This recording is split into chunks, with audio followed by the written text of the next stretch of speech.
tidak terkendala jaringan bisa on cam. Sebelum kita mulai acara pada malam hari ini, mungkin teman-teman sekalian yang tidak terkendala jaringan bisa dipersilahkan untuk on cam. Oke, terima kasih. Mungkin ini kita akan mendengarkan obrolan seru nih di malam hari ini. Malam-malam hari Minggu, semoga apa yang kita dapatkan di malam hari ini bermanfaat untuk kita semua. Nah, sebelum acara kita mulai pada malam hari ini, alangkah baiknya kita berdoa dulu. Berdoa menurut agama dan kepercayaan masing-masing dipersilahkan.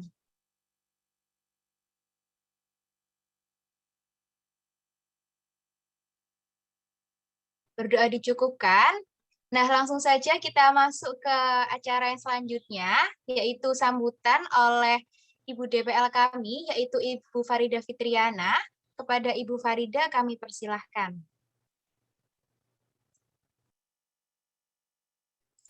Baik, terima kasih Mbak Fari. Saya izin untuk memberikan sambutan ya. Bismillahirrahmanirrahim. Assalamualaikum warahmatullahi wabarakatuh. Selamat malam dan salam sejahtera untuk kita semua. Baik, alhamdulillah wa syukurillah wala haula wala quwata illa billah.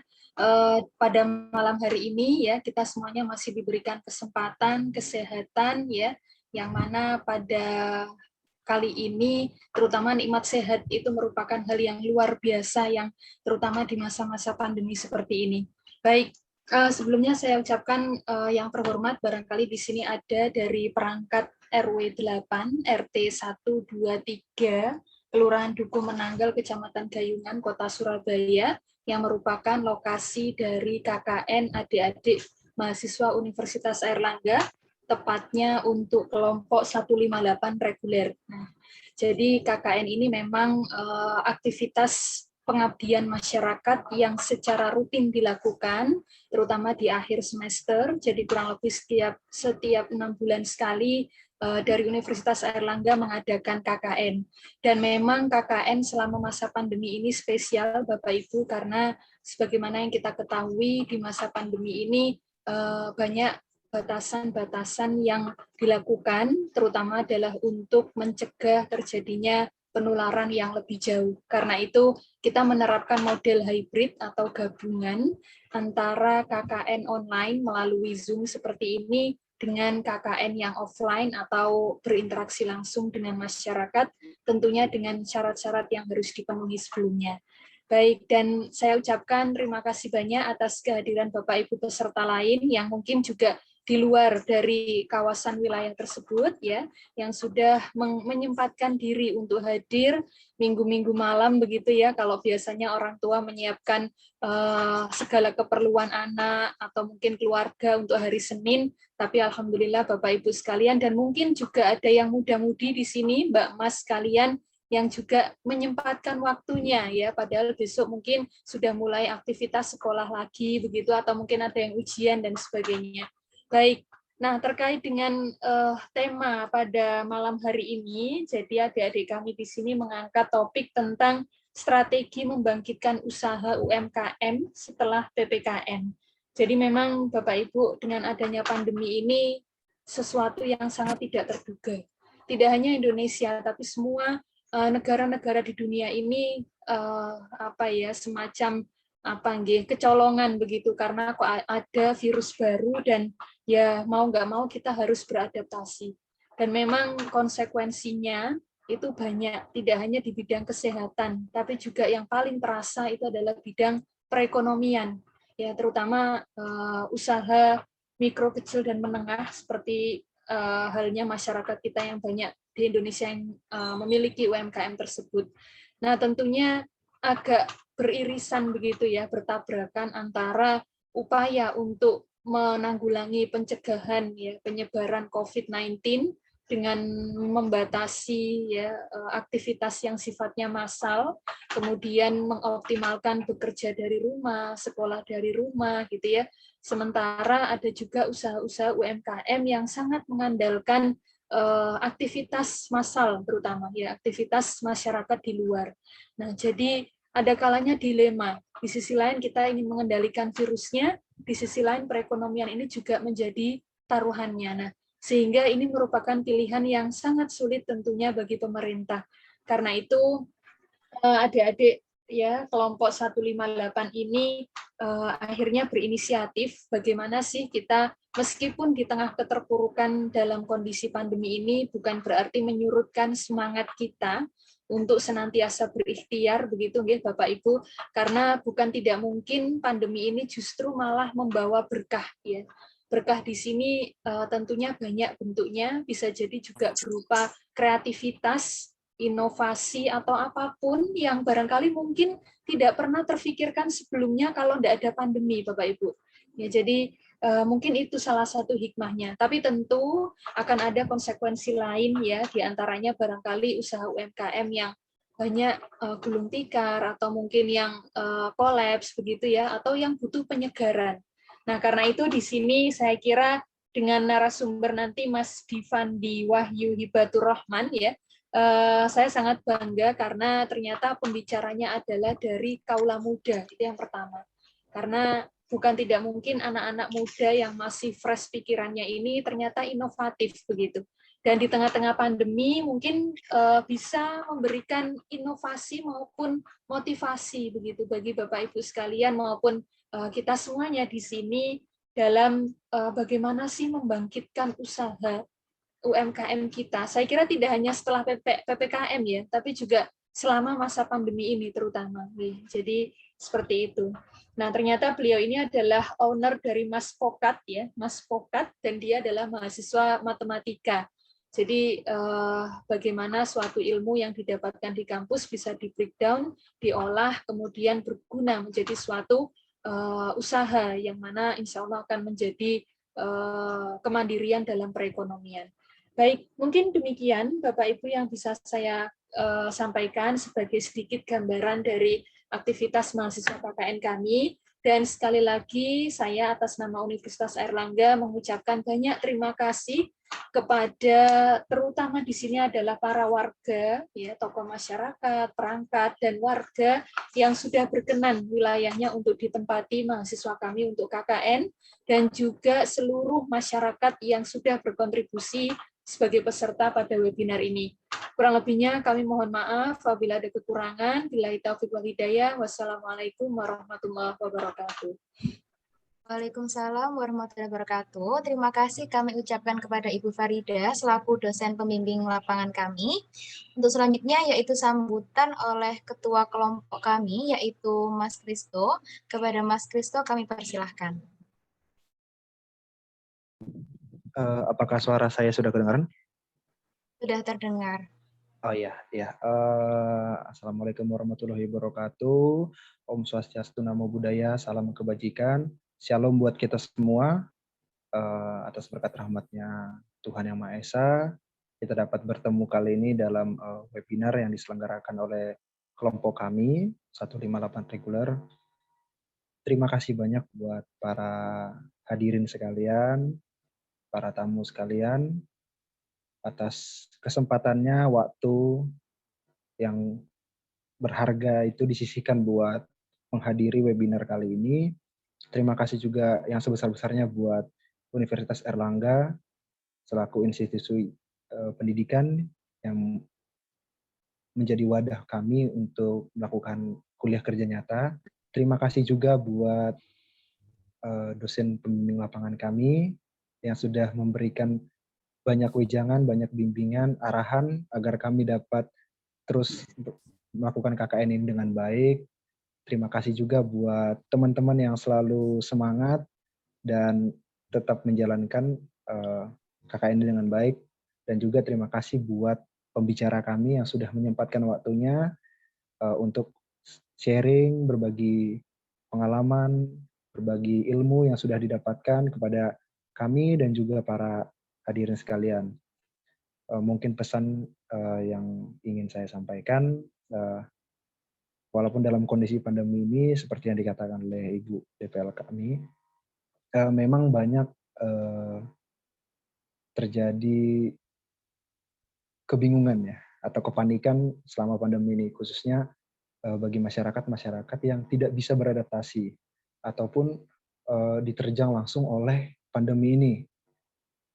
bisa kita bilang seperti usaha-usaha kafe, itu banyak yang sekali yang tutup, apalagi yang baru-baru buka, yang masih belum yang masih belum balik modal bahkan ya, itu banyak yang tutup karena saya juga punya pengalaman bekerja part-time di salah satu kafe di Surabaya yang akhirnya tidak bisa melanjutkan usahanya karena pandemi ini.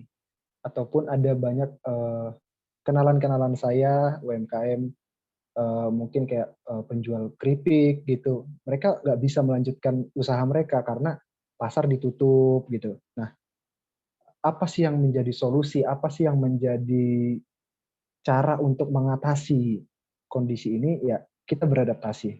Kita belajar bersama. Ada teknologi yang sangat mumpuni untuk kreativitas kita, mumpuni untuk usaha kita. Kenapa kita tidak memanfaatkannya? Nah, saya harap kita semua dapat belajar di sini, belajar bersama ataupun berdiskusi bersama. Jadi impian saya dan harapan kita semua ini menjadi diskusi yang hidup. Para tamu sekalian bisa bertanya ketika bingung ataupun kritik, silakan. Jadi mari kita bangun bersama-sama diskusi yang hidup satu dengan yang lainnya sehingga terjalin komunikasi yang baik, bukan satu arah tapi dua arah. Mungkin itu yang bisa saya sampaikan. Terima kasih atas waktunya. Saya kembalikan kepada teman saya. Oke, terima kasih Mas Kristo. Oke, untuk sambutannya udah selesai nih teman-teman semua. Mungkin nih sebelum masuk ke acara yang selanjutnya, mungkin kita bisa merilekskan diri dulu nih, biar nggak tegang. Mungkin bisa senam wajah nih. Mungkin teman-teman nih bisa menggerakkan bibirnya atau matanya ini, bisa manyun-manyun dulu. Ya. Biar lebih happy nih, kan besok udah hari Senin. Besok tidak sadar hari Senin mungkin ada yang kerja, ada yang udah masuk kuliah, dan mungkin webinar kali ini bisa menambah semangat teman-teman. Seperti yang kita tahu, PPKM ataupun COVID ini berdampak pada kesehatan kita, nggak hanya secara fisik, namun secara psikologis. Nah, nggak hanya itu juga, namun juga berdampak terhadap ekonomi kita semua. Mungkin webinar kali ini bisa membangkitkan semangat teman-teman ataupun bapak-bapak dan ibu yang mungkin kehilangan semangat nih untuk membangun UMKM-nya di masa pandemi kali ini. Oke, relax ya teman-teman, nggak usah dibawa tegang webinar kali ini karena pembicaranya pun juga masih mudah sekali. Jadi nanti nggak usah sungkan untuk tanya-tanya ataupun sharing kepada pembicara kita kali ini. Oke, karena kita udah selesai nih refreshing-nya, kita akan lanjut ke acara yang selanjutnya yang akan dipandu oleh rekan saya, yaitu Mas Arul. Kepada Mas Arul kami persilahkan. Baik, terima kasih Mbak Fari. Oke, setelah ini acaranya yakni kita akan bertemu dengan pembicara kita, yakni Mas Divandi Wahyu. Mohon Mas Divandi Wahyu bisa memberikan salam. Ya, selamat malam semua. Oke, selamat malam.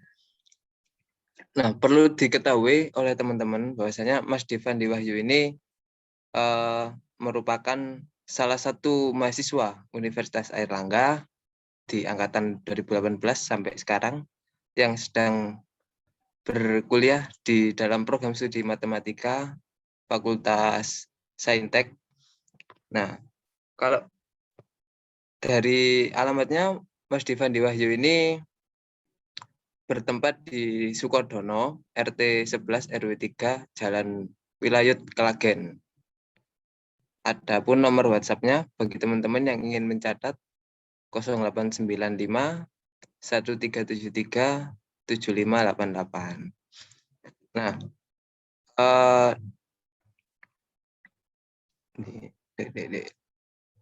dalam Mas Divandi Wahyu ini sudah banyak pengalaman ya dalam dunia bisnis ya. Dilihat dari CV yang dilampirkan oleh teman-teman panitia, biasanya Mas Divandi Wahyu ini pernah menjadi owner Tribook.id, yaitu bisnis custom book dan custom binder pada tahun 2016. Setelah itu ada owner The Get Us 2018, yakni bisnis makanan olahan ketan. Setelah itu ada beliau pernah menjadi owner Storycase Custom pada tahun 2019, yakni bisnis custom case HP. Dan sekarang jadi owner Maskopat, yakni bisnis minuman olahan alpukat kekinian. Masnya ini nggak bosen ya jadi owner terus menerus dari tahun ke tahun ini? Ya, alhamdulillah Mas, beri kesempatan buat buka bisnis bantu teman-teman yang lain. Alhamdulillah. Mungkin langsung saja dari saya langsung diserahkan ke Mas Divandi Wahyu. Monggo Mas. Oke, baik, terima kasih panitia, terima kasih atas waktunya. Saya buka Bismillahirrahmanirrahim. Assalamualaikum warahmatullahi wabarakatuh. Selamat malam semuanya. Kami ucapkan terima kasih sebelumnya kepada panitia yang sudah mengundang kami di sini untuk bersama sharing-sharing terkait bagaimana sih membangun bisnis di masa pandemi. Dan juga di sini saya sangat mengapresiasi terkait antusias dari bapak-bapak, ibu-ibu, serta teman-teman semua, 70 peserta yang hadir di malam minggu, yang notabene besok Senin ya, yang harus beraktivitas kembali, biasanya malas untuk menambah wawasan dan lain sebagainya, tapi beda, di sini malah sangat antusias dan sangat ramai sekali. Semoga nanti selama 30 menit ke depan kita bisa sharing-sharing lebih lanjut, kita bikin santai aja, kalau ada masalah, ada kegalauan apa di masalah bisnis, barangkali yang sudah jalan, atau barangkali yang mulai mau ide bangun bisnis di masa pandemi, silahkan. Insya Allah saya akan menjawab sesuai dengan pengalaman kemarin yang sudah kami miliki seperti itu. Sebelumnya izin share screen terlebih dahulu, panitia. Monggo Mas. Ya, apakah sudah masuk?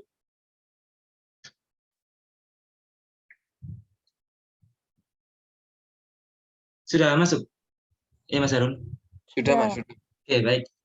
Oke, jadi kita akan membahas Bapak-bapak, Ibu-ibu, dan teman-teman semua terkait membangun bisnis di masa pandemi. Saya bakal cerita terkait gimana saya membangun bisnis Maskopat, bisnis yang kami rintis ketika pandemi di tengah tahun sih, Agustus tahun 2020 tepatnya. Ketika bisnis pada turun, ketika semua pada bingung, kami merintis yang namanya bisnis Maskopat, dan alhamdulillah sekarang sudah berjalan 1,5 tahun dan sudah ada 3 cabang. Bagaimana caranya? Bagaimana tipsnya? Mari kita bahas bersama-sama. Oke, kita tahu saat ini memang kondisi sulit. COVID, kalau kita ingat-ingat, kita tarik ulur mundur ke belakang, Maret tahun 2020, virus ini datang. Virus ini merubah segalanya. Virus ini menimbulkan dampak yang mungkin sangat sulit, khususnya bagi Indonesia dan UMKM seperti saya dan teman-teman semua. Namun, di sisi lain, ketika adanya pandemi, kita harus tetap gimana caranya memutar otak agar kita tetap bertahan. Ya, di sisi lain, ekonomi benar-benar sangat terdampak. Dari beberapa kategori yang ada di Indonesia, yang paling terdampak pertama adalah pariwisata. Semua yang bergelut di dunia pariwisata otomatis terhenti, karena kita tidak boleh terbatas kemana-mana kan, semua harus di rumah saja, semua nggak boleh keluar, apalagi namanya liburan. Otomatis 8.000 hotel tutup teman-teman, menurut data IDX Channel. 2.000 resto juga tutup, karena tidak kuat untuk membayar operasional. Ya bagaimana gitu kan ya, pelanggan nggak boleh datang ke resto, lalu resto harus tetap membayar bulanan pegawai, membayar operasional dari resto tersebut, otomatis lama-kelamaan kalau berlangsung seperti itu terus, jadi bangkrut seperti itu. Penerbangan juga begitu, 1 triliun merugi karena sedikitnya penerbangan yang ada. Mall yang sudah biasanya ramai banget, apalagi Sabtu Minggu seperti ini, sekarang otomatis harus sepi dan dibatasi jamnya sampai jam 8 malam kalau di Sidoarjo. Dan industri musik apalagi, konser-konser nggak mungkin terjadi, alhasil harus di rumah dan tanpa adanya penghasilan. Lalu bagaimana kita sebagai UMKM untuk menghadapi ini semua? Nah, mungkin kita awali dengan cerita saya ketika dulu merintis bisnis, yang tadi mungkin sudah disebutkan gitu ya. Awal tahun 2016, Februari, kami merintis bisnis yang namanya Tribuk.id. Jadi sejak SMA, alhamdulillah kami diberikan kesempatan untuk mencoba peruntungan bisnis di bidang media cetak berupa custom book dan custom binder. Dan alhamdulillah banyak proses yang terjadi. Ya seperti biasanya, yang namanya bisnis ada yang gagal, ada yang berhasil. Dan ketika kami menjalani ini, banyak suka dukanya, tapi kami masih bisa bertahan hingga perkuliahan. Lalu ketika 2018 kami masuk perkuliahan, kami berkolaborasi dengan beberapa teman-teman mahasiswa yang punya keahlian. Karena saya sendiri tidak mempunyai keahlian di bidang memasak, saya ajak teman tuh yang jago buat masak. Akhirnya kami ciptakan bisnis Get Us, jajanan ketan kekinian. Tapi hanya sekedar pinter memasak, masakan enak belum tentu menjamin bisnis itu bisa bertahan. Kita harus butuh data, kita harus butuh survei pasarnya dulu, teman-teman semua. Karena kalau kita hanya sekedar jualan tanpa membuat strategi-strategi khusus, ya mungkin jualan tersebut hanya bisa bertahan 1 atau 2 bulan. Terbukti, saya ketika mulai tahun 2012, 1 bulan langsung gugur. Tapi saya tidak menyerah. Saya jadikan itu suatu batu loncatan dan bahan evaluasi pembelajaran buat ke depan untuk bisnis-bisnis selanjutnya. Ketika itu bisnis Tribook masih tetap berjalan, tapi tahun 2020 merubah segalanya. Banyak kejutan-kejutan yang menarik, banyak kejutan-kejutan yang tak terduga. Pandemi datang dan harus merubah semua. Yang biasanya nih, kayak kita mahasiswa nyatet di buku kan, kalau ada pelajaran nyatet di buku, otomatis buku media catat. Tribook.id alhamdulillah penjualan meningkat ketika masa sebelum pandemi. Tapi karena pandemi semua dirumahkan, kita harus di rumah, nggak perlu yang namanya media catat, semua menggunakan online dan laptop, bahkan juga menggunakan HP aja, sudah bisa mengikuti perkuliahan. Otomatis permintaan dari demand kami, Tribook.id, menurun drastis. Proses produksi juga terhambat, karena kami ada di Surabaya, gudang kami, dan kami harus pulang ke Sidoarjo untuk WFH, karena kondisinya tidak memungkinkan. Otomatis kita harus memutar otak kembali, apa yang bisa kita lakukan selama di rumah. Dan setelah kami mendapatkan informasi bahwasanya ada bisnis yang tetap sustain selama pandemi dan kondisi apapun. Salah satu jawabannya adalah kuliner. Mengapa demikian? Ya, karena kita tahu kalau manusia butuh yang namanya makan. Kondisi apapun, kalau yang namanya urusan perut, nggak bisa ditunda kan ya. Kalau misal urusan fashion atau lifestyle gitu kan, bisa ditunda. Kayak misal waktu pandemi, masa krisis, kita nggak mungkin memprioritaskan yang namanya fashion atau lifestyle kita. Pasti diutamakan kesehatan dan perut kita kan. Maka dari itu, bisnis kuliner adalah bisnis yang tetap sustain di masa pandemi, menurut mentor dan beberapa seminar yang kami ikuti. Alhasil kami temukanlah bisnis yang namanya Mas Pokat. Bisnis alpukat kocok kekinian, berbahan dasar alpukat dengan varian rasa dan beragam topping. Kami menemukan ide ini bukan hanya sekedar kami melihat peluang, bukan hanya sekedar kami punya resep yang enak, tapi kami berawal dari marketnya dulu, teman-teman. Jadi ketika ada kebutuhan di lingkungan masyarakat, teman-teman, misal kita bicara kuliner. Kalau kuliner itu kan radiusnya cuma 2-5 km dari kita membuka outlet. Maka dari itu cari tahu di sana kebutuhannya apa, kira-kira yang disukai masyarakatnya apa. Nah, kami mendapatkan itu semua dengan survei. Gimana surveinya? Kita bahas lebih lanjut. Alhasil kami, ya ini tadi, membuka Mas Pokat tahun 2020, dan alhamdulillah bertahan hingga sekarang dengan perkembangan dari 1 cabang sampai saat ini ada 3 cabang yang tersebar di Sidoarjo. Oke, sebelum kita masuk bagaimana membangun bisnis, penting utamanya bagi teman-teman nih, ini khususnya bagi teman-teman yang mau terjun ke dunia bisnis. Ya, itu kita harus memiliki mindset dulu, teman-teman. Kalau yang namanya wirausaha, kalau yang namanya entrepreneur harus memiliki mental yang kuat. Bukan mental tahu atau mental yang hanya sekedar nyoba-nyoba, habis itu kalau ada geranjalan sedikit, ada batu sedikit, kita terjatuh, udah akhirnya menyerah. Tapi kita harus kuat. Nah, salah satunya kita harus bisa mengubah tantangan jadi peluang. Seperti pandemi seperti ini. Pandemi memang sulit. Pandemi memang menyebabkan banyak orang harus hilang pekerjaannya.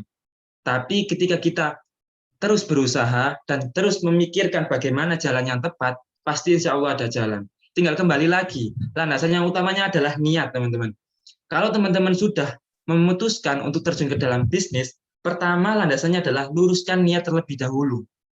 Oke, luruskan niat terlebih dahulu. Sebelum kita bicara bagaimana, how to run the business, bagaimana kita menjalankan bisnis, bagaimana mencari produknya, kita harus temukan dulu yang namanya mengapa kita menjalankan bisnis atau alasan yang mendasari kita terjun ke dalam bisnis. Ketika itu ditemukan, jadikan itu landasan fondasi yang kuat di dalam hati teman-teman semua. Dan jadikan itu sebagai penguat ketika ada masalah cobaan dan lain sebagainya. Karena ketika fondasi sudah ada, ketika gagal, ketika ada masalah, teman-teman bakal tetap kuat. Lalu barulah berusaha. Ketika berusaha, mulailah. Saya kalau boleh saran, mulailah dari problem atau keresahan yang ada di masyarakat sekitar. Misal nih, teman-teman mau jualan apa ya, kayak misal kuliner. Ambil kira-kira kebutuhan masyarakat di daerah teman-teman itu apa sih? Cari trennya, sukanya makan apa, kayak gitu ya. Terus cari kira-kira di sana kenapa sih kok beli sukanya makanan ini? Apakah karakter di daerah tersebut suka yang pedas-pedas, suka yang manis-manis, dan lain sebagainya. Dan jangan mulai bisnis dari apa yang kita suka. Nah, ini biasanya penyakit buat kita yang mungkin memulai bisnis. Kayak dulu awal-awal saya juga memulai jajan getas tadi, jajanan ketan kekinian. Saya merasa masakan teman saya itu paling enak gitu. Makanan yang dimasak sama teman saya ini udah paling oke, menurut saya. Tapi ternyata setelah kita launching, itu nggak enak menurut konsumen kita. Jadi jangan terlalu pede dengan apa yang kita miliki, tapi harus di-testing dulu, harus divalidasi dulu ke masyarakat. Nanti kita ambil evaluasinya, baru kita perbaiki, baru kalau sudah mendapatkan beberapa sampel atau testing dari masyarakat, oke dan sebagainya, baru kita jual seperti itu. Karena ingat, kita jualan bukan untuk diri kita, tapi kita jualan untuk mereka, yakni customer kita. Selain itu, landasan selanjutnya juga doa. Jangan sampai teman-teman hanya mengandalkan usaha dan menyampingkan doa. Doa ini adalah suatu hal yang mungkin di luar nalar gitu ya, dan mempercepat proses dari teman-teman berusaha. Dan yakinlah ketika teman-teman berdoa dengan ikhlas dan juga apalagi dibantu restu orang tua, teman-teman, guru-guru dan lain sebagainya, proses yang harusnya bisa ditempuh 1 tahun, ditempuh cuma 2-3 bulan bisa langsung terwujudkan. Karena ini adalah salah satu jalan langit yang mungkin beberapa orang tidak menyadari seperti itu. Dan kalau landasan itu dijalani, insya Allah pasti ada jalan. Oke, kalau itu tadi kan kita bicara lebih ke general gitu ya. Kalau lebih ke teknisnya, Mas, kalau sampean dulu ngerintisnya itu kayak gimana? Kok bisa tiba-tiba kepikiran ide, Mas Pokat, langsung tiba-tiba dalam 1 tahun sudah bisa buka 3 cabang di Sidoarjo. Oke, kita berawal dari data, teman-teman. Kalau di perkuliahan kami diajari bahwasanya data itu sangat penting. Data bukan hanya sekedar angka yang tidak ada artinya, tapi data adalah suatu kumpulan angka yang jika dikombinasikan dan dikumpulkan bisa membentuk suatu makna yang bisa kita ambil keputusan dalam bisnis itu tadi.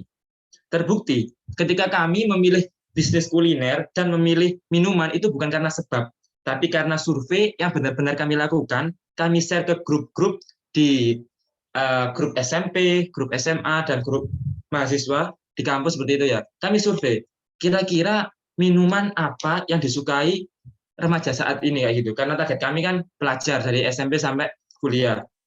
Nah, di sana nanti kita tanyai, pokoknya data yang bikin teman-teman tahu nanti masukin di surveinya, baru nanti disebar surveinya.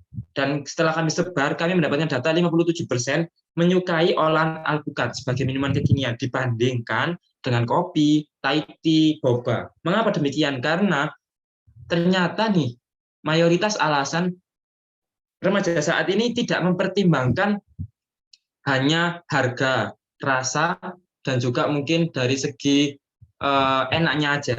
Tapi sudah mempertimbangkan terkait kesehatan. Kalau dulu mungkin kita coba, pokoknya minum yang enak, minum yang brand-brand, terus minum yang seger kayak gitu kan ya. Tapi selama pandemi ada sedikit pergeseran. Ternyata remaja saat ini juga sudah concern atau mempertimbangkan dari segi kesehatan.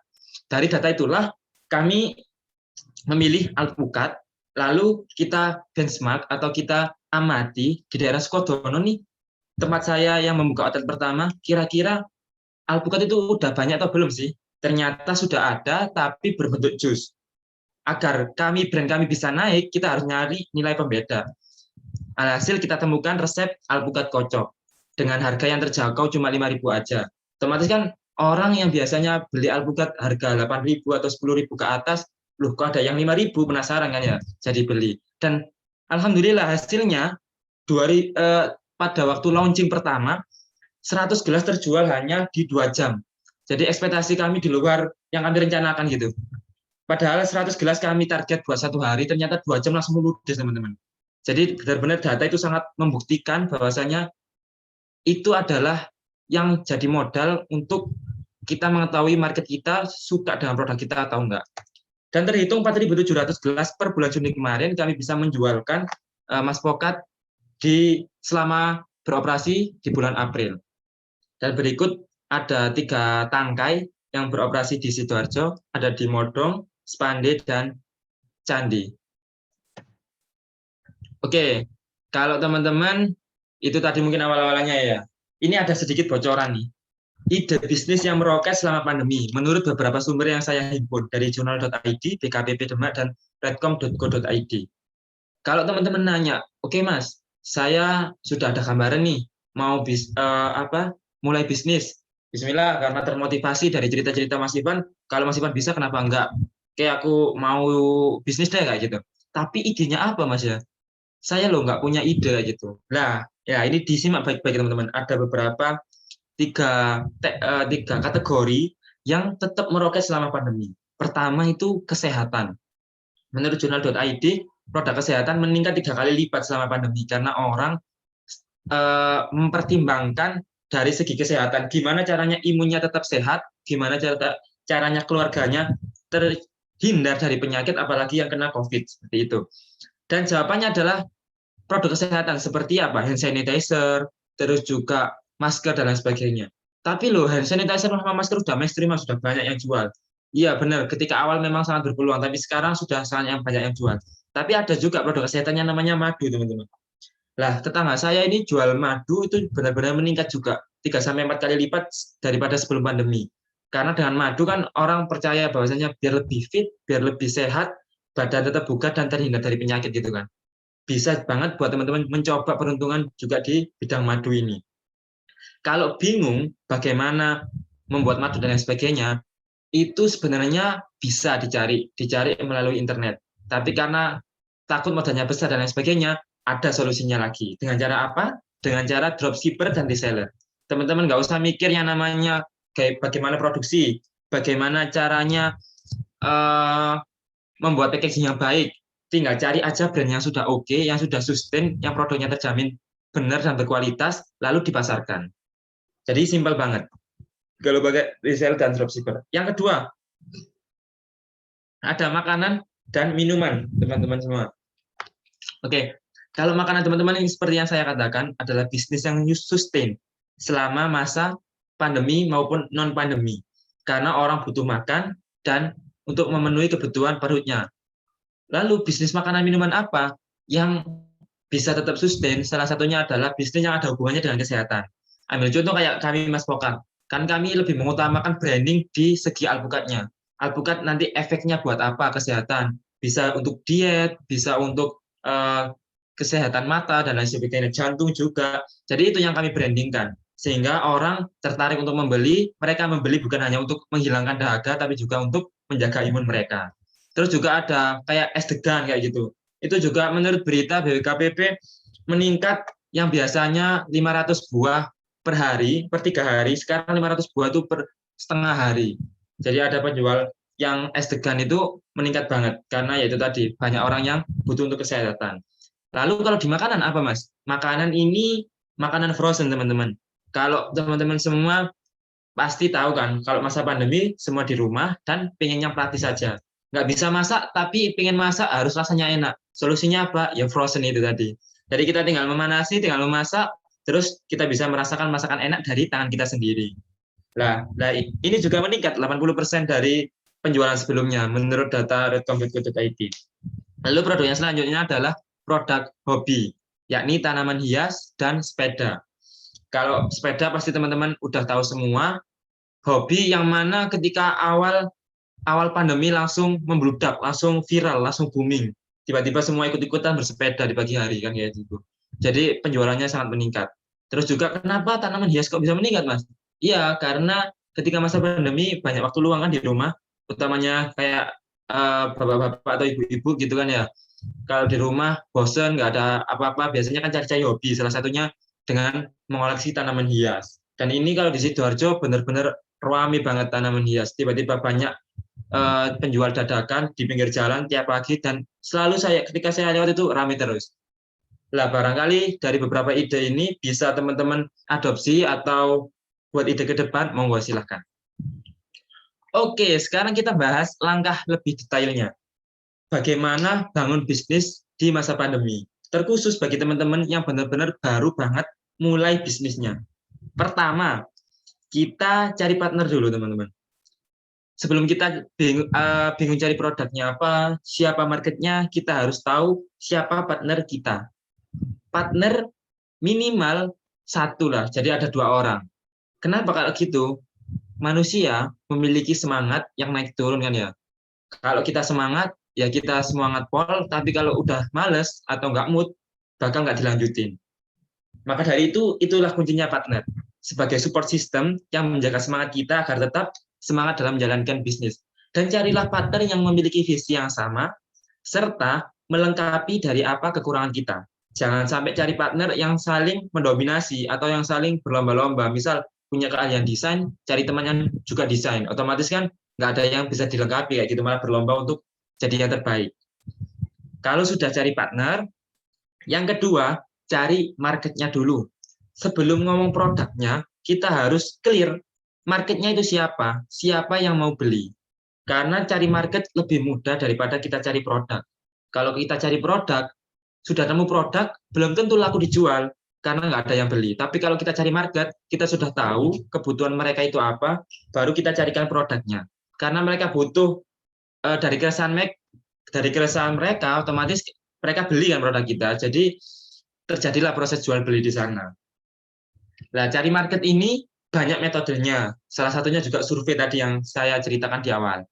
Jadi teman-teman harus clear dulu marketnya siapa. Golongan tua kah? Atau misalnya golongan milenial kah? Golongan zilenial kah? Atau anak-anak kah? Nah, itu harus ditentukan di awal. Lalu yang ketiga, kita harus meriset produknya. Ketika kita sudah tahu problemnya dari marketnya kita siapa, kita harus meriset produk sesuai dengan kebutuhan mereka. Sekali lagi, saya ulangi, jangan membuat produk sesuai dengan apa yang kita suka. Tapi buatlah produk dengan apa yang mereka suka, dalam artian customer suka atau masyarakat suka. Kalau masyarakat suka, produk kita oke, pasti dibeli. Yakinlah, pasti dibeli. Tinggal kita nanti bagaimana mengenalkan produk kita. Nah, riset ini juga butuh waktu. Jadi nggak harus ujuk-ujuk langsung selesai, tapi kita harus tester pasar dulu. Kayak saya awal-awal buka Maspokat, setelah saya resep dari YouTube gitu kan, saya kan cari ilmu-ilmunya gitu kan, nggak ada pengalaman sama sekali. Saya background-nya juga desain dan percetakan. Tiba-tiba langsung terjun ke produk. Risetnya gimana? Lewat internet jawabannya. Semua informasi sudah tersedia di internet. Di YouTube, di Google, sangat lengkap. Tinggal kita berani mencari dan berani mencoba. Ketika sudah dicoba, silakan dicek di pasar. Dalam artian ditester ke keluarga dulu, ke teman dulu, gimana responnya, gimana kritik sarannya. Habis itu kita tentukan keunggulan produk kita sebagai brandingnya nanti, agar orang-orang tertarik ke produk kita. Lalu yang kelima, kita buat brandingnya. Kalau UMKM biar cepat dikenal, biar cepat langsung viral, nggak hanya sekedar jualan. Bisa jualan es degan ya, cuma es degan gitu aja. Tapi harus ada mereknya. Kenapa penting? Karena merek yang akan dikenang di benak customer kita. Kayak misal kita beli makanan ayam goreng gitu ya, warnanya merah kuning. Pasti kita terpikir ya apa? McD kayak gitu kan ya, atau KFC seperti itu. Kalau kita di marketplace, kayak jual beli online, misal warna hijau itu apa? Tokopedia. Nah, kok bisa tanpa ada logo langsung bisa kita tergambar? Yaitu yang namanya kekuatan branding, teman-teman. Maka dari itu penting banget buat teman-teman sudah melek atau sudah paham terkait branding. Baru setelah semua itu selesai, terakhir adalah bagaimana cara kita memasarkan produk kita. Marketing. Marketing ada 2 cara, online dan offline. Tapi selama pandemi, yang harus dikuasai adalah online. Kayak kuliner, kita sekarang nggak usah butuh tempat yang strategis di pinggir jalan rame. Kita cukup buka di rumah aja, yang biasa disebut ghost kitchen kayak gitu ya. Nggak ada tampaknya, nggak ada outletnya, cuma ditulisi banner, misal ayam geprek apa, gitu toh, masaknya di dapur, udah, sudah bisa jualan kita. Jadi sesimpel itu, bisnis di masa pandemi. Jadi pandemi untuk saat ini memang mungkin banyak banget dirasakan, tapi juga ada perubahannya dan kita harus beradaptasi sama kayak yang diceritakan Mas Christopher tadi kan. Kuncinya juga di adaptasi itu tadi. Kalau dirangkum, kalau katanya Mas Prasetyo Budi, kunci untuk meningkatkan omset adalah 3, operating, branding, dan marketing. Kalau teman-teman sudah punya bisnis, bagi teman-teman yang sudah punya bisnis ini, ketika masa pandemi kok menurun, lalu cara meningkatnya gimana? Ada 3, operating, branding, dan marketing. Teman-teman mulai dari operating dulu, operasional produknya seperti apa, mulai dari kualitas bahan, terus cara pelayanan, terus cara pembuatan, pokoknya rasa dan juga kemasan dan lain sebagainya harus dijamin oke dulu. Habis itu buat branding yang kuat, branding yang teman-teman inginkan di benak konsumen atau customer itu seperti apa. Teman-teman misalnya menyasar customer segmen bawah, berarti brandingnya seperti apa dan lain sebagainya. Baru nanti marketing. Lalu Mas, untuk kita bertahan di masa pandemi kayak gimana? Ya, tetap kunci utamanya adaptasi. Selama kita berbisnis, kalau kita tidak beradaptasi, maka akan susah untuk kita tetap menjalankan bisnis itu tadi. Salah satunya adalah perusahaan besar seperti tingkat AirAsia. Kalau teman-teman dan Bapak Ibu tahu mungkin pasti mendengarkan ya. Kalau penerbangannya namanya AirAsia, penerbangan yang ekonomis tapi pelayanan dan kualitasnya juga oke.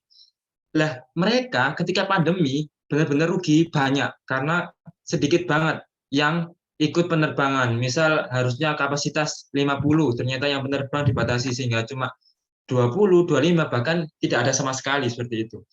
Otomatis mereka harus memikirkan otak kembali gimana caranya. Alhasil mereka meniru Gojek, ya konsepnya meniru Gojek, GoFood seperti itu, yang mereka terapkan di negara lain.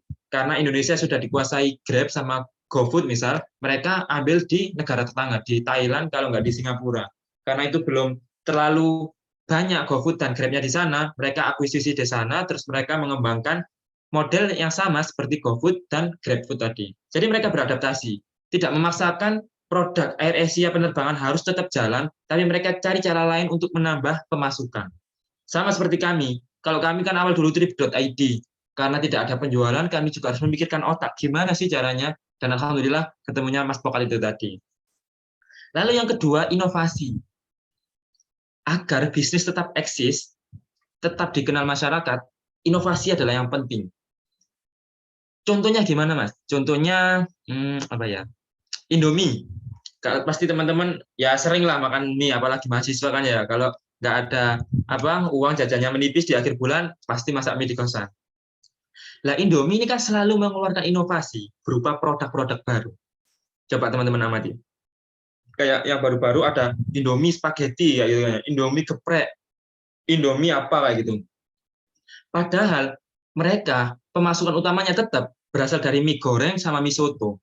Tapi kenapa kok mereka padahal dari penjualan mie goreng dan mie soto itu sudah oke, tapi kok kenapa mengeluarkan lagi? Ya agar brandnya tetap diingat di masyarakat dan masyarakat menganggap bahwasanya bisnis ini tetap sustain dan tetap berkembang dengan adanya inovasi produk baru lagi. Akhirnya orang kepo beli, akhirnya nyoba, ya lah nggak enak kayak gitu. Akhirnya balik lagi ke Indomie tapi yang goreng kayak gitu kan. Nah sama, inovasi pada bisnis kita UMKM juga seperti itu. Bagaimana caranya agar orang tetap kepoin kita, kepoin produk kita. Oh ternyata Mas Pokat ada menu baru, Rek. Enak nggak rasanya? Penasaran nih, coba kayak gitu kan. Nyoba satu. Hasil setiap minum akhirnya keingat, oh ya kalau minum biar sehat minumnya ya Mas Pokat kayak gitu. Terus juga yang terakhir go digital. Kalau pandemi, kalau teman-teman nggak fokus di digital, siap-siap aja bakal ngerasain dampak yang namanya pandemi itu tadi. UMKM ada yang meningkat 2-3 kali lipat. Salah satunya mereka sudah mahir, sudah oke banget di bidang digital. Misal kuliner, penjualan offline benar-benar menurun, tapi penjualan GoFood, GrabFood meningkat 2-5 kali lipat. Bayangkan 2-5 kali lipat cuma dari online aja. Jadi benar-benar harus dipahami dan dipelajari betul digital di UMKM kita. Kita harus nggak boleh tertinggal dengan perusahaan-perusahaan besar. Kita harus juga belajar. Mereka saja belajar, apalagi kita yang masih kecil harus lebih belajar lagi seperti itu. Kenapa yang harus digital? Yang saya sering buat alasan adalah salah satu referensi ini. Datanya We Are Social atau Hootsuite Januari 2021. Total populasi di Indonesia sendiri adalah 274. Yang menggunakan HP loh teman-teman berapa? 345 juta. 125% dari populasi. Kok bisa lebih banyak? Ya, karena teman-teman pasti tahu kan, pribadi aja misal kita punya satu orang punya 2 HP, bahkan sampai 3 HP gitu kan ya. Otomatis yang pegang HP itu sangat banyak.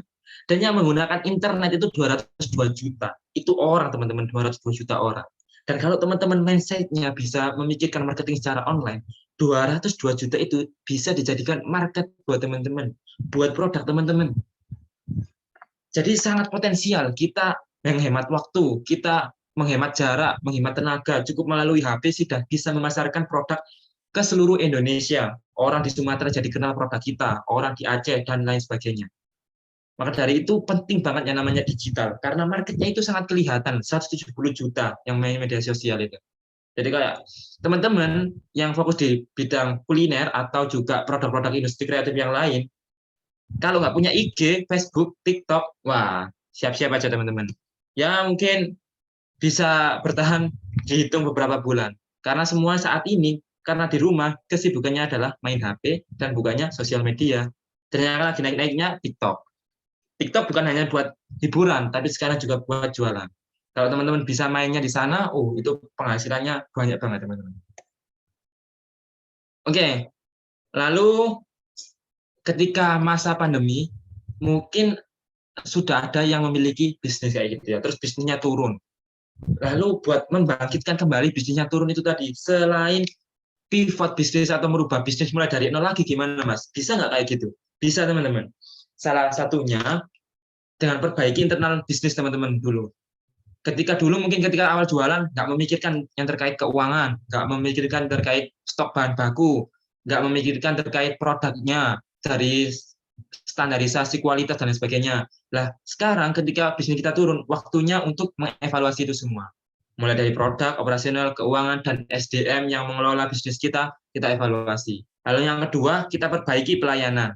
Habis kita perbaiki pelayanan, kita rebranding produk, dan kita tingkatkan pemasaran. Kita tunjukkan wajah baru dari bisnis kita dengan kelebihan-kelebihan yang kita tawarkan sehingga orang yang dulu beli atau pelanggan tetap kita, terus karena pandemi nggak beli karena ekonomi, terus karena kita branding produk oke banget, bikin orang penasaran, jadi bisa balik lagi.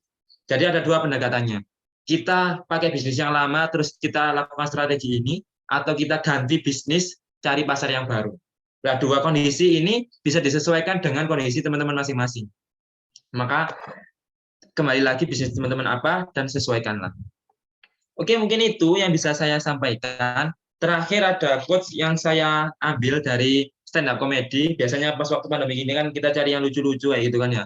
Nah, menurut Panji Pragiwaksono stand up itu bilang gini, sedikit lebih beda, lebih baik daripada sedikit lebih baik. Sekali lagi, sedikit lebih beda, lebih baik daripada sedikit lebih baik. Kalau dipikir-pikir kembali, diterapkan di bisnis, ketika kondisi saat ini, ketika kita berlomba-lomba untuk menjadi lebih baik, dan itu susah, berat, ya udah, nggak usah jadi yang lebih baik, cukup jadi yang beda aja. Karena dari yang beda, membuat orang yang mereka menjadi tertarik kepada produk kita.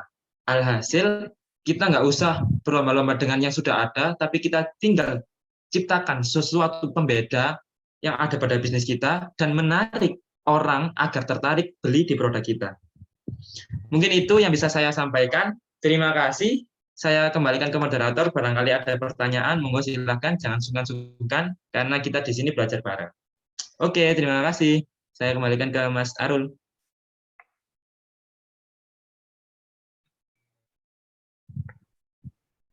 Oke, terima kasih Mas Divandi atas materinya sangat luar biasa. Saya sendiri emes nih dengan Mas Divandi yang masih muda tapi bisnisnya udah banyak banget. Nah, mungkin teman-teman yang mau tanya diperbolehkan banget, yang mau tanya on mic juga boleh, atau yang lewat chat juga dipersilahkan. Nah, mungkin dari saya pribadi nih Mas, mau tanya, kan kita sama mahasiswa nih, gimana sih cara untuk mempertahankan motivasi untuk membangun bisnis? Seperti yang kita tahu, mungkin kita awal-awal aja nih ikut-ikutan lihat TikTok, ada orang bangun bisnis, ya Allah, uangnya banyak banget ikut nih. Tapi udah sampai di, kayak, oh ide punya ini, ternyata udah nggak pernah nyari-nyari pasar, market, dan lain-lain, cuman ya udah, alah, apalagi nanti juga bisa kayak orang itu tanpa usaha. Nah, gimana sih cara ningkatin, mempertahankan motivasi itu tadi untuk bangun bisnis? Oke, baik. Pertanyaan sangat menarik dari Mbak Farih. Oke, Mbak. Oh, maaf. Gimana cara kita agar semangat terus? Ya, awalnya kita seperti yang tak jelasin tadi. Luruskan niat. Luruskan niat dalam artian temukan why-nya. Kenapa Mbak Farih nih memulai bisnis kayak gitu? Kenapa Mbak Farih memutuskan untuk terjun ke bisnis? Jangan sampai kita terjun ke bisnis hanya cuma ikut-ikutan aja.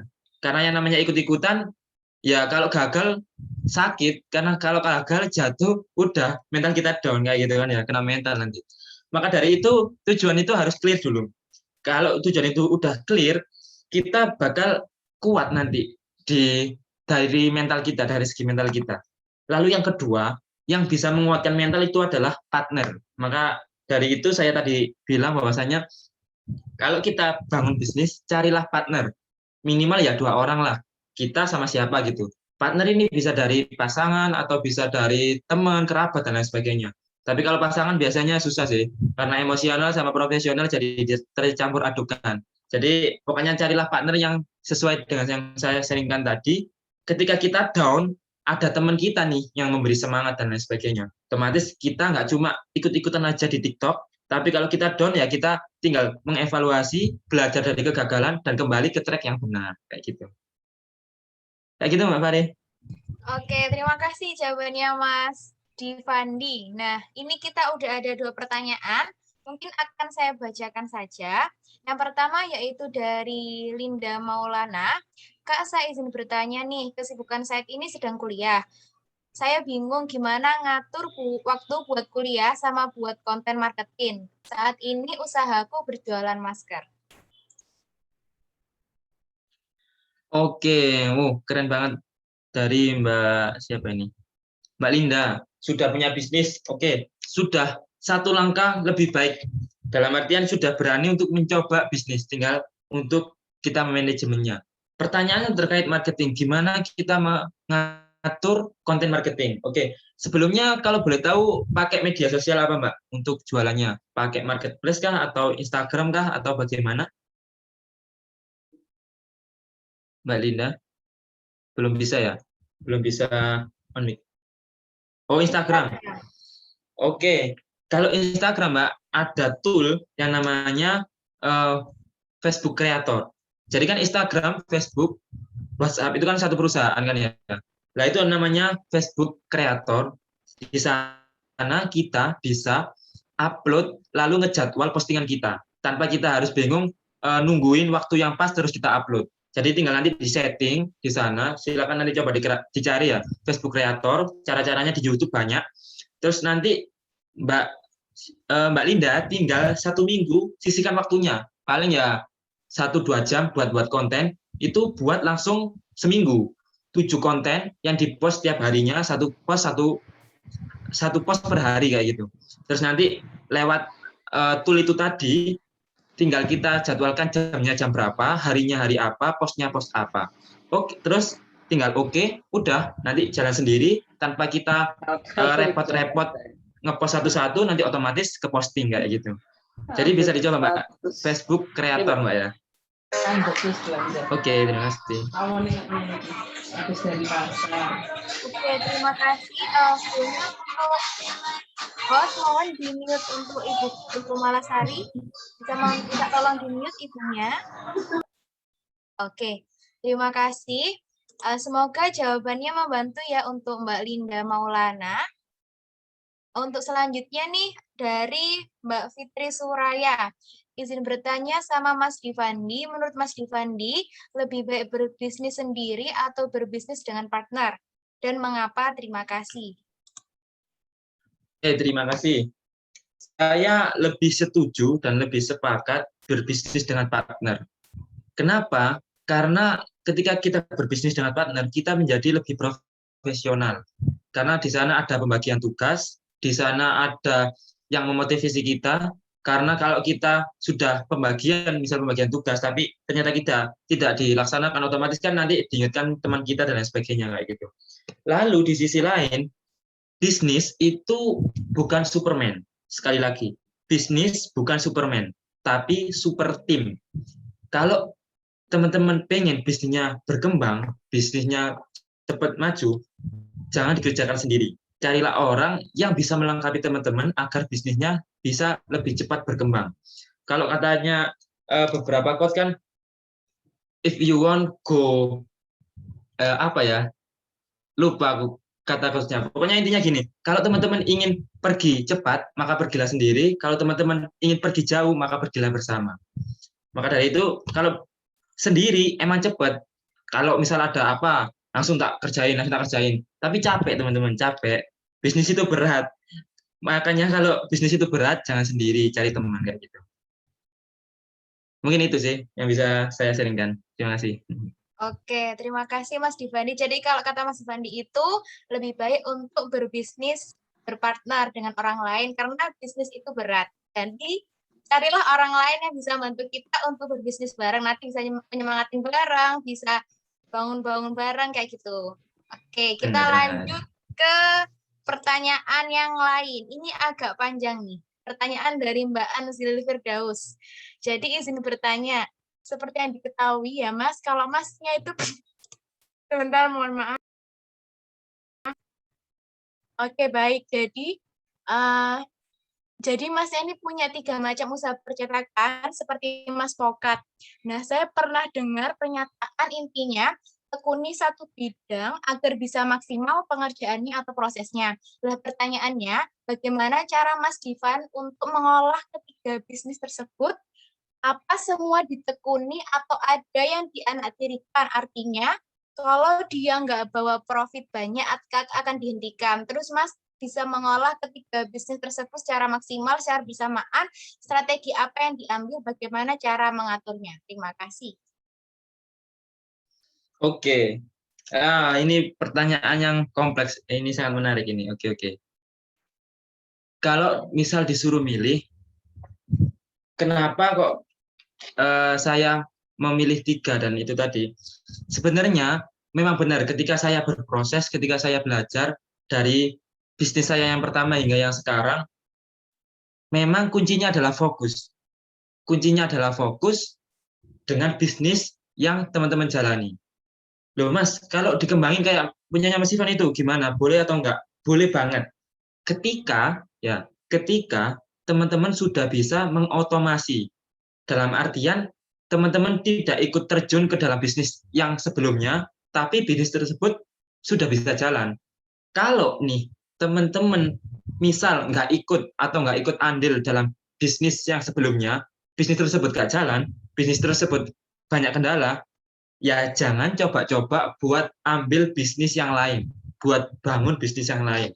Salah satu contohnya ya, pengalaman saya tadi, saya kan ada bisnis terigu.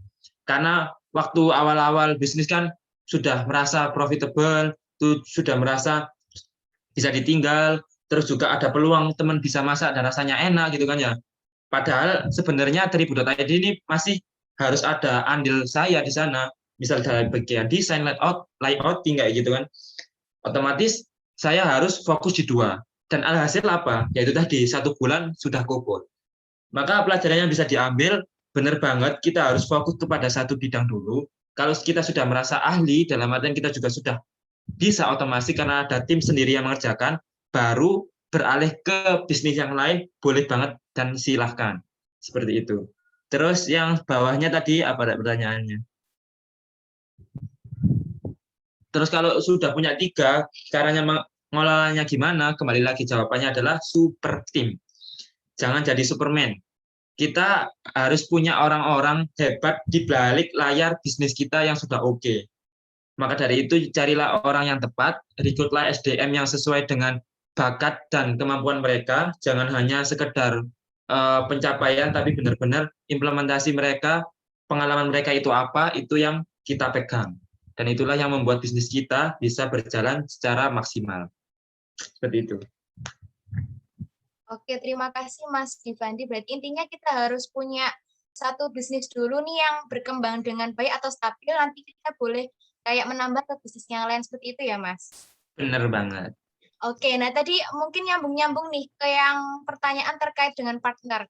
Nah, gimana sih cara kita untuk memilih partner mungkin? Karena mungkin kita masih mahasiswa ya, labil remaja kayak gini. Jadi kayak masih kayak sungkan-sungkanan untuk membagi tugasnya itu kayak gimana juga masih bingung. Mungkin nanti karena kerjanya bareng, jadi kita bingung nih gimana cara membagi yang entah nanti yang ownernya, terus nanti ada yang dibagi ke bagian yang lainnya. Itu gimana Mas caranya?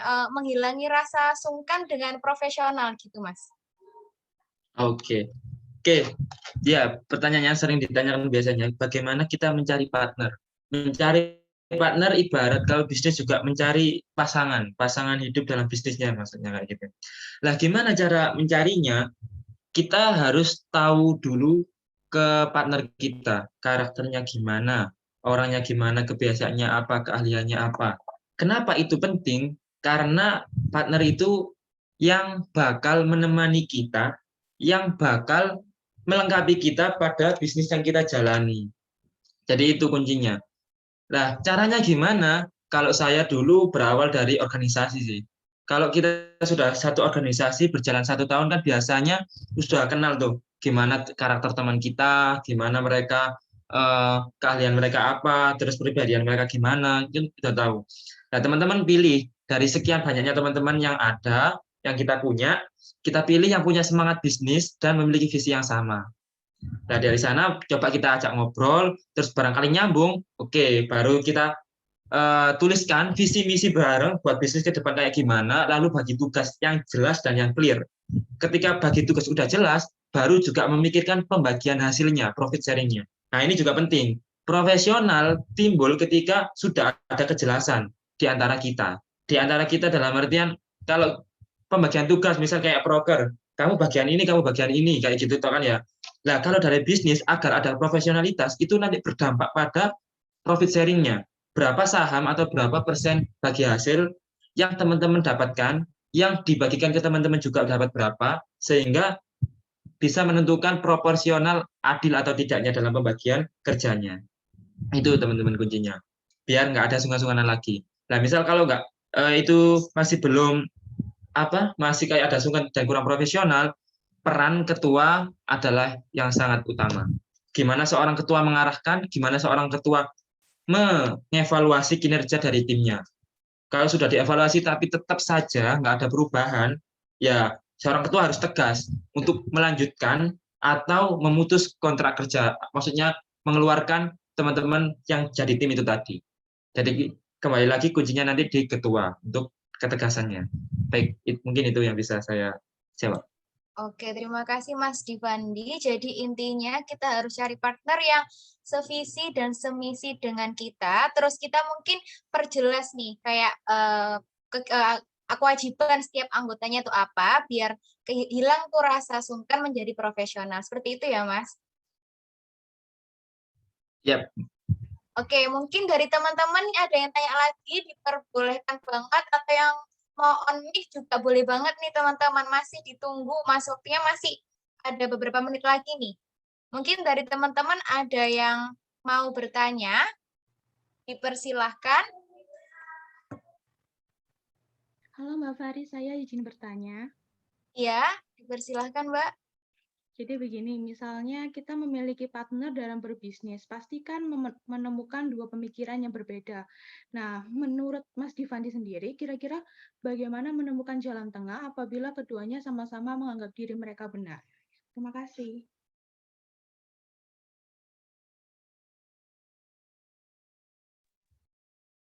Oke, langsung dijawab Mbak Fari. Iya, Mas. Oke, terima kasih Mbak Tasya. Ini kayaknya pengalaman banget ini ya, Mbak Tasya ini. Mungkin di organisasi atau di apa. Oke, kalau di bidang bisnis gimana buat menemukan titik tengahnya itu tadi?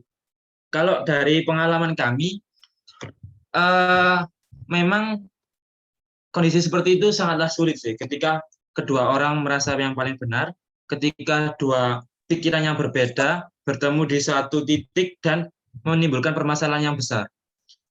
Yang bisa kita lakukan ya memahami dan memikirkan dari sudut pandang yang berbeda. Jadi kalau dari teman kita itu tadi yang sulit atau keras kepala, cobalah dari kita yang memikirkan dari sudut pandang yang berbeda. Dalam artian coba kita mengutarakan pendapat dari sudut pandang yang berbeda yang barangkali bisa membuka pikiran teman kita tadi. Misal ini posisinya sama-sama anggota ya kayak gitu. Tapi kalau posisinya sama-sama ketua dan anggota, ketua adalah kuncinya. Ketua harus bijak, ketua harus bisa mengambil keputusan yang terbaik di antara permasalahan yang ada itu tadi. Di antara persimpangan yang terjadi. Dan dijelaskan kenapa kok pilihannya A, dampaknya itu apa, efeknya itu apa, kenapa kok nggak B, dan lain sebagainya. Sehingga yang saling kekeh ini tadi ide-idenya yang saling dikuatkan atau disampaikan itu tadi biar bisa mengalah dan mengambil keputusan yang tepat. Jadi kembali lagi kunci utama kalau ada permasalahan internal, ketua itu yang sangat berperan dan ketua harus bisa harus bijak, harus tidak memikirkan egois juga, tapi juga harus bisa memandang dari sudut pandang partner mereka. Sehingga insya Allah bakal ketemu jalan yang menemukan win-win solution. Dari partner oke, dari kita juga oke, dan menemukan jalan tengahnya. Seperti itu Mbak Tasya, semoga bisa menjawab. Ya, terima kasih Mas Ivandi. Oke, terima kasih Mbak Tasya atas pertanyaannya. Intinya kita harus berusaha untuk memahami partner kita. Jadi dipahami jangan hanya pasangan kita, guys. Jangan hanya pacar kita, tapi juga pasangan kita itu bisa teman kita yang berpartner nanti, kayak gitu. Jadi dengan memahami orang lain, dengan kita memposisikan dari sudut pandang mereka, mungkin kita bisa membantu kelancaran bisnis kita itu tadi. Oke, mungkin dari teman-teman yang lain ada yang mau tanya? Oh, sebelum itu saya ingatkan untuk mengisi link absensi yang ada di chat ya teman-teman untuk sertifikat, seperti itu. Oke teman-teman, mungkin ada yang mau ditanyakan lagi, bisa langsung tulis di kolom chat. Saya Mbak Fari mau tanya. Oke, silahkan.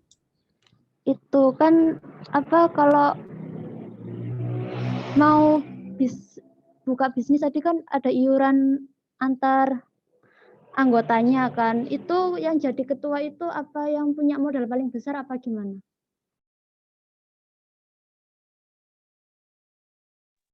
Oke, baik, terima kasih Mbak Anzilil. Kalau dari pengalaman saya Mbak ya, sebenarnya ketua nggak harus sebagai modal yang paling besar. Tapi ketua itu yang bagian mengkoordinir anggota tim-timnya nanti, pembagian tugas, terus sebagai pengambil jalan tengah atas permasalahan yang ada. Jadi kita bisa berpartner nih, misal ketua itu yang punya ide, yang punya gagasan gitu ya, itu nanti yang dijadikan ketua, karena dialah yang bakal tahu, bakal dibawa kemana bisnis itu tadi. Bakal tahu targetnya bisnis ini selama 1 bulan omsetnya berapa, terus mau dikembangin kayak gimana. Lah yang menggagas ide itu nanti yang harusnya jadi ketua yang bisa manajemen tim. Lalu modalnya dari mana? Bisa jadi modalnya dari tim kita. Jadi 2 orang berpartner bisa 1 modal, bisa 1 yang bagian eksekusi atau ketuanya itu tadi. Maka nggak harus selalu ketua yang modalnya banyak, terus ditambahi teman-teman tim yang lain, terus nanti bagi hasil dan lain sebagainya. Jadi seperti itu. Terus nanti terkait pembagian hasil, biasanya dari segi foundernya yang menemukan gagasan ide dan yang menjadi CEO atau ketuanya nanti, itulah yang bakal mendapatkan profit sharing yang paling besar seperti itu. Mungkin seperti itu Mbak Asilil. Ya baik Mas, makasih. Ya baik, sama-sama. Oke, mungkin dari teman-teman yang lain ada yang mau sharing atau tanya-tanya? Diperbolehkan banget nih. Oke, ini ada pertanyaan dari Bapak Hendra Anfaurel Butar-Butar dari Sumatera Utara. Untuk Mas Divandi izin bertanya, dari sekian banyak platform untuk promosi dan marketing produk di media digital yang telah hadir, menurut Anda platform apa yang paling efektif digunakan?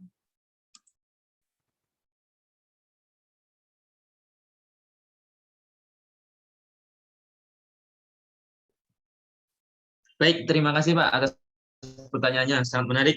Platform yang digunakan untuk marketing yang paling efektif. Kalau kami, Mbak, sebelum kita bicara terkait marketing apa yang digunakan, biasanya kami melihat dulu target market kami itu siapa. Karena itu berhubungan dengan kebiasaan target market dalam artian customer yang mau beli produk kita. Misal, produk yang ditujukan untuk golongan milenial atau golongan baby boomer dalam artian usia 30 ke atas. Kalau 30 ke atas, biasanya kebiasaan mereka itu bukan di Instagram, tapi lebih banyak di Facebook. Maka dari itu, kita banyakin promosi atau membuat kontennya di Facebook dengan font, dengan warna yang disesuaikan dengan target kita. Lalu, misal produknya itu berupa barang yang dijual online juga, bisa pakai marketplace. Marketplace kalau buat baby boomer usia 30 ke atas itu menggunakan namanya Tokopedia. Kalau Shopee kan lebih ke cewek. Kalau cewek-cewek semua pasti kan punya yang namanya Shopee Pay kan ya. Kayak beli makan, beli fashion dan lain sebagainya lewat Shopee. Nah, kalau bapak-bapak atau yang golongan tua itu biasanya kalau produk-produk tertentu itu melalui Tokopedia. Nah, kalau yang misal UMKM, lebih ke UMKM, bisa melalui Bukalapak, yang lebih kayak merakyat kayak gitu. Jadi platform-platform yang ada itu sudah didesain sedemikian rupa, disesuaikan dengan market yang ada. Makanya dari itu media sosial nggak semua bagus, dalam artian nggak semua cocok dengan bisnis kita.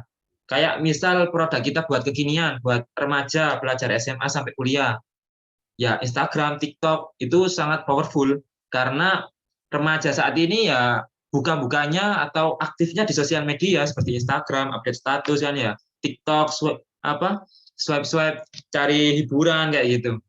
Jadi mereka bukanya di sana. Kalau misal kita buka promosinya di Facebook tapi buat remaja kekinian ya nggak bakal laku karena nggak ada yang lihat. Jadi kembali lagi, marketing media apa yang paling efektif disesuaikan dengan produk kita dan market kita siapa. Baru nanti itu kalau sudah clear, baru kita memilih media yang tepat untuk produk kita tadi. Mungkin itu ya Pak yang bisa kami sampaikan, semoga bisa menjawab. Terima kasih. Oke, terima kasih Mas Divan untuk jawabannya. Jadi intinya tergantung dengan market kita itu siapa, nanti platform media sosialnya akan menyesuaikan. Seperti itu ya Mas. Semoga menjawab untuk pertanyaan dari Pak Hendra Anfaura. Oke, mungkin dari teman-teman ada yang ingin bertanya lagi. Jika tidak ada yang ditanyakan lagi, sepertinya ini nggak kerasa banget kita udah hampir 1 jam nih untuk sharing-sharing di webinar kali ini, dan nggak kerasa banget kita udah sampai di penghujung acara.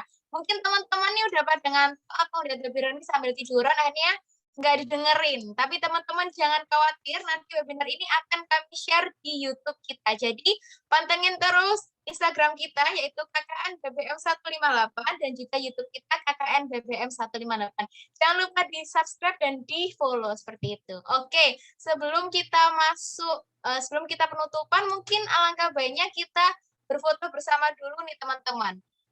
Mungkin teman-teman yang bisa on cam dipersilakan untuk on cam untuk memeriahkan foto bersama kita nih. Udah jauh nggak ketemu, ada fotonya lagi, apa yang mau dikenang ya. Jadi untuk kenang-kenang kita harus foto bersama teman-teman. Mungkin teman-teman bisa on cam yang tidak ada kendala.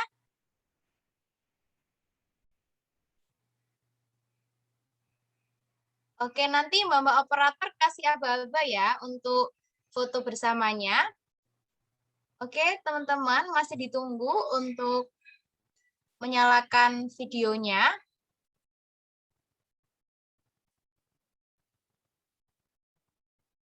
Oke, sepertinya sudah bisa dimulai Mbak operator untuk foto bersamanya. Mungkin dikasih aba-aba dulu biar kita bisa menempatkan ekspresinya.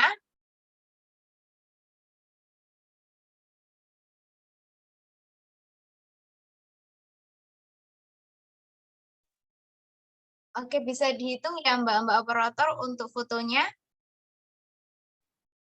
Oke, mulai saya hitung ya. 1, 2, 3. Lagi ya. 1, 2, 3. Untuk slide kedua. 1, 2, 3. Lagi 1, 2, 3. Sudah. Oke, terima kasih untuk Mbak operator. Nah, sebelum itu saya mau kasih pantun dulu nih teman-teman. Putih-putih bunga melati, baru mewangi di pagi hari. Acara saya cukup sampai di sini. Jika rindu, panggil saya lagi. Oke, terima kasih teman-teman semuanya atas kehadirannya. Semoga dapat bermanfaat bagi kita semua. Terima kasih khususnya untuk Mas Givandi atas sharingnya pada malam hari ini. Terima kasih semuanya. Bisa live Zoom-nya. Nanti untuk sertifikatnya akan kami share di grup WA ya teman-teman semuanya. Terima kasih. Terima kasih. Izin live dulu Mas panitia Givandi. semua, Bapak Ibu. Terima kasih atas waktunya. Assalamualaikum. Salam. Waalaikumsalam.